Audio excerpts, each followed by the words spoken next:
Welcome, welcome, welcome everybody to Live from NCCE. Glad to be back here with the best free EdTech PD from NCCE. And today we are featuring the one, the only, Callie Williams. Now, Callie has her BS, MS in Business Education from Central Michigan University. And after 25 years in education, she is now focusing on being an educational consultant for Clinton County RESA. She is a Microsoft Innovative Educators trainer, a certified Google trainer, and most importantly, a distinguished NCCE professional learning specialist for 10 years, Kelly. My Yes, 10 years. stars. That's a long time. But today, Kelly is going to be talking about the importance of learning about cybersecurity and passing that along to your students. And there's a very special challenge coming up that she's going to be talking about that your students will be able to take part in. Kelly, we're very excited to find out what can we what's the contest? What's the challenge? Well, I'm excited to share with you an exciting opportunity that NCCE has happening, and it is a Cybersecurity Student Challenge.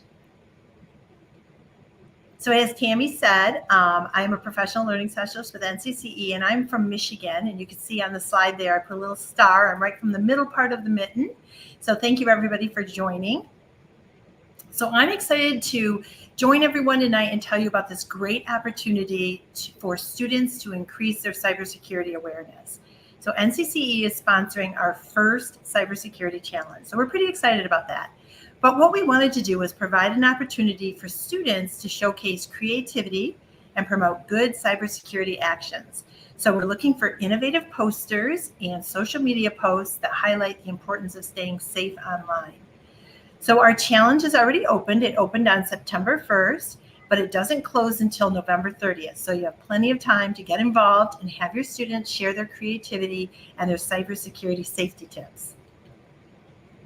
But I want to back up just a little bit and set the stage. So did you know that the education sector experienced a 44% increase in cyber attacks in 2022? This impacted educational institutions, school operations, students, families, and teachers. This is because education has some vulnerabilities, and we're considered pretty good targets. In the past, we've heard about cyber attacks on hospitals, financial institutions, and many of you maybe even have experienced that yourself. I know I recently did. These places were prime targets because they have a lot of sensitive information like medical records and financial data, which is really valuable to cyber criminals. But now we're starting to hear a lot in the news about educational institutions like schools and colleges and universities that have become frequent targets for cyber attacks. And this shift is because educational institutions also have a lot of valuable data. We have personal information on our students, on our staff. We have academic records, research data, even financial information that's related to like tuition and fees. I think one of the big problems is that educational institutions often don't have a real robust cybersecurity measure compared to like what hospitals and banks do. Hopefully that's kind of being looked at. But this is why we believe it's really crucial that schools and universities invest in better cybersecurity protection so that we can try to help keep that data safe and start to teach our students and our other faculty about keeping that data safe. So this is an interesting image. We know that educators are working so hard. They're putting grades in, they're writing lesson plans, they meet with parents, they have many deadlines all week long.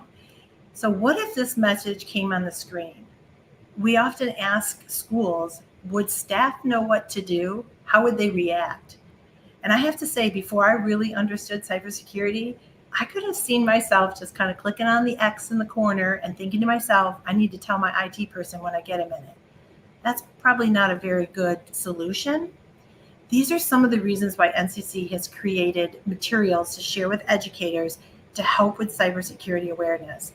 So in the past couple of years, we've been committed to supporting educators in becoming active cybersecurity defenders.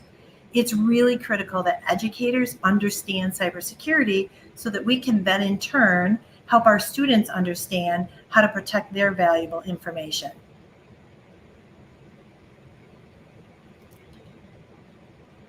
Oop, we got stuck here.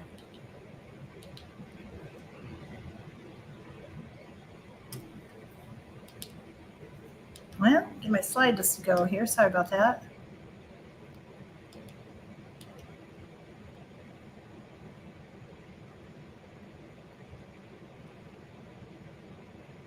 slide is stuck. Well, I'm going to just keep talking. Maybe it'll just kind of pick up. Well, educators are working hard. And so what we wanted to do was we wanted to take a look at ways that we could help support them in the classroom. So NCCE is doing a lot to bring cybersecurity awareness. So we have professional learning opportunities like workshops, webinars. We have some great conference sessions, all focused on cybersecurity for educators, because we want educators to start to understand some best practices, some risk mitigation, and some practical strategies. We also have some hands-on training opportunities. So we have 1 and 2 day hands-on training sessions where educators can walk in the shoes of a hacker. These are really fun sessions where we really try to be interactive with our participants. But we believe that educators understanding these vulnerabilities will help protect their digital environments, which will then in turn help students understand how they can protect their digital environments.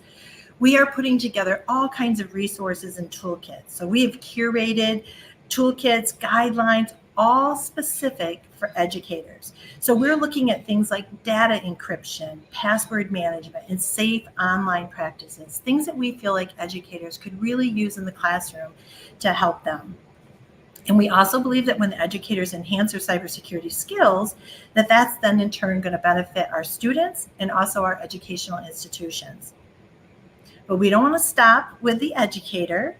We want to provide opportunities for educators to bring awareness to their students. And that's what I'm excited to share with you. So we want our students to get involved in protecting their data. So NCCE has launched their first Cybersecurity Student Challenge. And as I saw on that first slide there, our registration started on September 1st, and we're going to close it on November 30th. But we want to provide students an opportunity to showcase creativity and to promote some good cybersecurity actions. So we're looking for students to share innovative posters and social media posts that all highlight the importance of staying safe online. We have a great website, which I know the website is up there on the screen. Sorry, my slides aren't showing. But this website link will take you to a website that will give you all the details of our cybersecurity challenge. And I'm going to talk you through that a little bit because unfortunately my slides aren't showing, but I want to share with you because we got some pretty exciting stuff happening. So when you go to this website, at the top of the page are some quick links with challenge details. And we start with some guidelines and a rubric. Our guidelines really spell out all the details for the competition. So any K-12 student can enter this challenge. Students will be placed in grade bands, K2, 3-5, 6-8, and 9-12, and that's how we're going to score them and we're going to judge them. We provide them with a scenario just to help them get started. And so our scenario is you've been hired by NCCE to create and promote some good cybersecurity actions for K-12 students. And we want them to design a poster that will be shared with our local student in our districts. And then the social media posts that we could use and post to share with folks. So we're hoping that this opportunity will help students demonstrate some good research skills around cybersecurity habits, some good knowledge of graphic design, and then the ability to put together a promotional message. And then when you go a little bit further down on this website, when you go there, you'll see this. You will see there is a rubric on those quick links. And that rubric is important because that tells our students exactly what the judges are looking for and how their work will be judged so they'll know exactly how they're going to be scored when they're judged. And then go down just a little bit further and you're going to see an entry form and a media release. Hey, Kelly, how about if I share my screen? I've got the website up, and then you can just tell me where to click. That's perfect because I know I feel bad. I can't move at all. Yeah, no problem. So I'm your mouse. So Perfect. Mike will take me off screen, and then you just tell me where to click. Okay, so if you scroll down, go up to the quick links. Okay, first what you want to do is go to the page that has our cybersecurity challenge. And this is great because then everybody will get to see exactly how this website looks. Okay, there we go. So right at the top are those quick links that I was talking about. And we have those guidelines, and that spells out all the details for the students. We have that rubric there so they know exactly how they're going to be scored. And then we have a media release in an entry form. And that entry form is a really easy to fill out Google form. And what students will do is they can upload all of the documents right to that Google form when they fill it out and submit it. And then that media release, that will also be downloaded and signed. And what that does is that gives NCCE permission to use the student's name to celebrate their participation. And then when we go down just a little bit, actually right at the top there, we also provided some graphic design principles. So we know that not all students have had opportunities to maybe have some type of class that would teach those graphic designs. So we designed something that we thought would be really helpful for K-12. So we wanted to provide those guidelines and hope that that would help students get started. And then we go down just a little bit further on that slide, and you'll see those nice images right there. So these are some of the challenge logistics. So you'll see how to participate, and that is creating that poster and that social media post to champion some good cybersecurity actions, make it fun, creative, spread awareness. I think this is going to be a really fun activity. And then remember who's eligible. Any K-12 student can enter, and we're going to place them in those grade bands for scoring. So we'll have our K-2s, our 3-5s, our 6-8s, and our 9-12s. And then down below that, we have that student role or the project scenario. And that's that little scenario about how the students are hired by NCCE to create these wonderful cybersecurity posters and social media posts. And then over to the right there is our project submission. So we're asking that students put together that poster and that social media post in either a JPEG, a PNG, or a PDF, and they're going to upload that right to that Google form with a works cited and that media release form.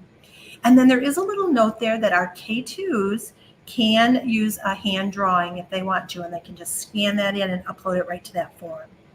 So don't forget, our entry forms are due by Saturday, November 30th. But we have lots of time, and we're starting to get those entries coming in right now, so we're excited about that. On the next slide, which you can't see, but maybe you can see it down below on that page, we want to celebrate all those that participate. So we have some amazing ways to recognize them. So the first thing is on Monday, December 30th, we're going to recognize our winners at an NCCE board meeting. And then we're going to determine our winners, and then we're going to recognize them on January 15th at an NCCE board meeting. That'll be a virtual meeting. But we want to celebrate not just the student, but we also want to celebrate those student sponsors, whether that's a parent, a counselor, a teacher, but somebody who's supporting the student and helping them in the process of this challenge. So we will publish on the NCCE website and the blog our winners. We're also going to give each grade band sponsor a $1,000 scholarship. So those teachers or counselors or parents that are helping these students. And then our student winners in each grade band will win a $500 scholarship. And then this one I'm kind of really excited about. We have a 1-star engagement award, and that's $500 to a teacher or a class that best showcases the social media process as they're going through and creating these projects. So I think that's kind of exciting. And then one last thing that you're going to see on that slide is we at NCCE understand the importance of integrating cybersecurity into the curriculum. That's really important to us and something that we've really focused on, because we know and we understand that educators have a lot going on. They have a lot of objectives to cover. And so what we want to do is really work with teachers to infuse into their already created curriculums, those full curriculums, and we believe that that can be naturally embedded. So what you're seeing on the screen right now is a link that will take you to some amazing resources. We have been curating with many of our professional learning specialists, videos, lesson ideas, articles, K-12 resources to help the teacher infuse this right into the classroom and into those lessons. We even have on that Wakelet, because there's many pieces and parts of that Wakelet, but we even have some lesson ideas. So where some of our professional learning specialists have built out little mini lessons that they think would fit into specific content areas. So I think that will be really helpful to start to kind of have this conversation with our students. So many resources. We didn't just stop at the educator. You're going to see in this Wakelet that there are resources specifically for students, for our school leaders, for parents, and then of course for that teacher in the classroom. Tammy, do you have any questions on that website? Because that was a pretty fast flow through there. No questions about the website just yet. I think everybody's just super excited to see all of the resources. It's hard. I know a lot of people are saying it's hard to find resources, and I know I see at the very beginning here, if I may scroll quickly, I saw a lot of Common Sense, and that's always what I loved using in my classroom is the Common Sense media stuff. But I've seen some new things here that I haven't noticed before. Are there a couple that you would recommend in conjunction with Common Sense? Yeah, Common Sense is a really popular one, and that's the one we hear from a lot of educators on. You're also going to see a lot of stuff in there from cyber.org, and we really did try to focus on making sure that we were adding content that is free for the educator, and I think that's important. And so there are, things that would just help the teacher to kind of read and get themselves up to speed, but then there's also a lot of stuff in there that can be used right directly with students, little mini lessons. Yeah, I think that is a great website. It is. Yeah, and we're adding to that all the time. So as we find more resources, so really, I think my strongest message is that it's important that educators begin to learn a little bit about cybersecurity. I know when I was in the classroom, sometimes I might get an email from my IT folks saying, "Hey, watch this video," because we're getting more of that now. But what teachers need to know is the why behind it and what's the consequences, right? So if I don't take some of these cyber information seriously, what could potentially happen? And we're starting to see that so much as the cyber criminals are really starting to kind of get into our space. And it's scary when we think about them getting into the educational space, because we have really valuable data with all of our student information and of course our staff information. Oh, absolutely. And I assume along with the cybersecurity, we're teaching digital citizenship as well. Like stranger danger, don't share anything with numbers in it, that sort of thing. I mean, we're just equipping our students to be ready. Absolutely. And that all goes hand in hand, right? And when we think about that from our littles all the way up to our K-12 or to our big kids at the high school. And that's why in these resources, we really wanted to focus on making sure, and we've divided it out even and tried to direct people, like here are some of the things for our K-5 and here's some of the things for our 9-12. And there are actually Wakelets inside of Wakelets. So when somebody starts to dig into that, they're going to see all kinds of resources. Yeah. Oh, yeah. And for our students' future careers, cybersecurity is going to be something that's going to be vital to whatever job they go into. I mean, data is, if you go into medicine, if you go into education, I mean, data is private. You have to be sure that you've got firewalls and safeguards, and, you've got that wary eye when you're looking at, I love that you showed that error message or the, you've been compromised, because whenever I see those with an 888 number, it's like, I'm not sure I trust you.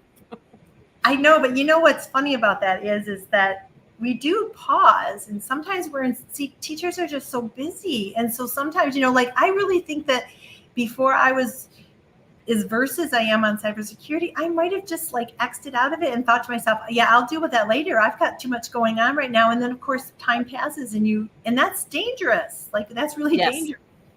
Yes. Yeah. Although our district, what our district does? They will send an email occasionally that's a phishing email. And if you don't read it, there's always a spelling mistake or something in it, but it looks real enough. And if you're in a hurry, you're teaching and you look down, you go, oh, what do I have to do here? Click. Oh, now I have to take a class. Oh, yeah, right. Well, that's why we're hoping too, that by educating the educators and the staff, they can begin to start having these conversations with the students. And we didn't learn about some of this stuff until we were older. But if we start to talk with them while they're young, this will just become a natural thing, and they won't make some of the mistakes that many people have made and have had money taken from them or their data stolen. So if we start to just have these natural conversations, that's just going to help so much more in the future with trying to get these cyber criminals. Exactly. And is there somewhere, and I don't know, but I know that North Dakota has a phenomenal cybersecurity curriculum. Is there anywhere on our cybersecurity site, the NCCE, that we're leading teachers and administrators to a place where if they want to see what other districts have done with a cybersecurity curriculum, do we have that? Do we have that available? No, but I think that's a really great idea and something we can definitely add to that Wakelet, because we have some great cybersecurity experts as a part of our NCCE team. And I know that they would, share that information. And I think you're right. That would be something that would be very, very helpful to some of our educators. Well, and some great trainings, right? I think there's a training coming up in February. So there is actually.